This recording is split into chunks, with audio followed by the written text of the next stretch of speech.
لو عايز عربيه نقل يبقى طلبك عند اس اوتو. بس النهارده هنتفرج على التويوتا الهايلوكس والاسيوزو دي ماكس الار بي سي. هنبدأ بتويوتا هايلوكس، واحدة من أشهر العربيات في الفئة دي. بتيجي بموتور VVTi 2700 سي سي بقوة 164 حصان وعزم 254 نيوتن متر، مع فتيس مانوال 5 سرعات ودفع خلفي العجلات. أما صندوقها طوله بيوصل ل 2315 ملم وعرضه 1520 ملم وارتفاعه 480 ملم.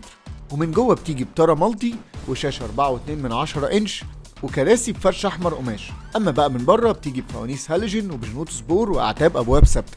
نروح بقى الاسيوزو دي ماكس ار بي سي، واحده برضو من اشهر العربيات في الفئه دي في مصر. بتعتمد على موتور ديزل 1900 سي سي تربو بقوه 150 حصان وعزم 350 نيوتن متر، مع فتيس مانوال 6 سرعات ودفع خلفي للعجلات. وصندوقها طوله بيوصل ل 2290 ملم وعرضه بيوصل ل 1570 ملم. ومن بره بقى بتيجي بفوانيس ليد وجنوط سبور وديفندر امامي كبير لونه اسود. اما من جوه بتيجي بتورا مالتي وشاشه وتكييف. ولو عايزين تعرفوا اكتر عن العربيات النقل دي او عن عربيات نقل كتير جدا، ادخلوا على صفحه اس اوتو على ابلكيشن كونتاكت كارز. عربيات يعني كونتاكت كارز.